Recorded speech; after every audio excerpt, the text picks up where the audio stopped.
Yeah, well done once again. I'm Mr. Gospel Tiben. Today I'll be taking us on how to add a shipping fee and then update checkout field on our store so that customer can provide certain information while buying our product. So we have different sections here. We have the My Biz section, we have CRM, we have store, and then we have others. So I'll go to my store section. From my store section here, we have the dashboard, orders, products, categories, badges, attributes, charges, shipping, checkout, payment, and settings. So I'll just click on shipping since I want to add a shipping fee.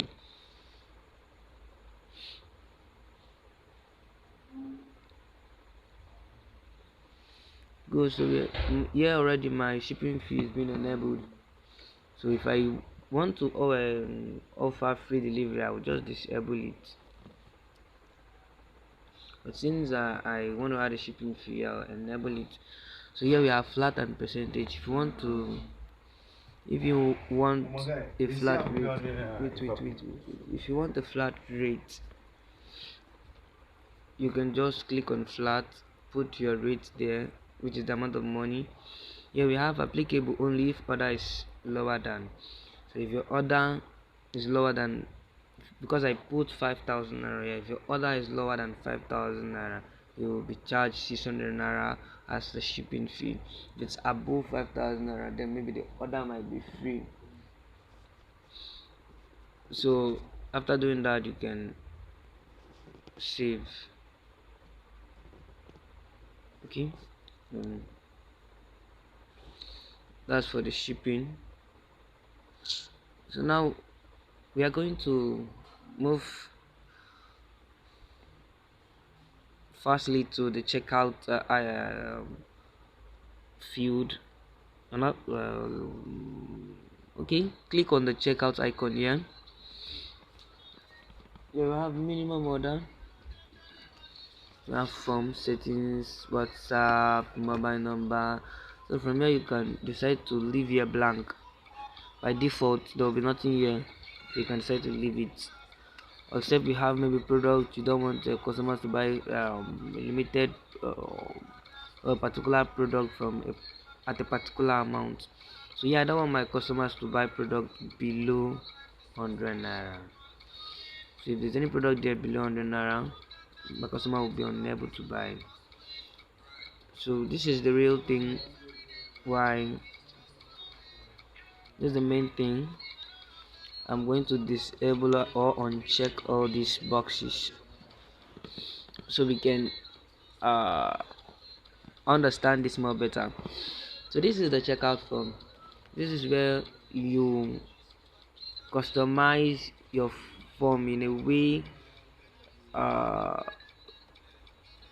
that you will be able to get details from your customer. You know what you want your customers to provide you with, so you can be able to deliver the goods to them efficiently and effectively. So yeah, I will need my customer to provide me his or her name. This is very essential. I will need them to provide me their email address.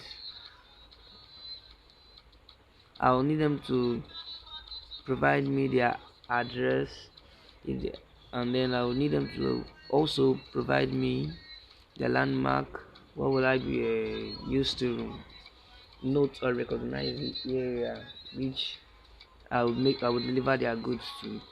Also their locality, and then city, state, and I'm going to give them the opportunity of writing a note why they want to check out, and that's optional. So I can now save, having checked out what I want the desired field I want my customers to feel so that I can serve them more better. So now I can now save it. Having saved this, you can see successfully updated details. So I'll move to settings. This option now, you can either put whatever thing you want to put there in notes there, check out notes and save. And then for this WhatsApp section, we're gonna leave it like this, because if you change it to your WhatsApp number, when a customer makes an order, it will only be notified on your WhatsApp number and will not um, reflect on your Vepaar account on your dashboard there, which you're using to run your store. So they will be unable to track your sales. So for better experience, we're going to leave it here on Vepaar official number, and that is it. So we're going to save, and that is all about including the shipping fee and the checkout field. Thank you for watching this video. Do have a wonderful day. Don't forget to like, comment, share and subscribe to our YouTube channel. Thank you very much.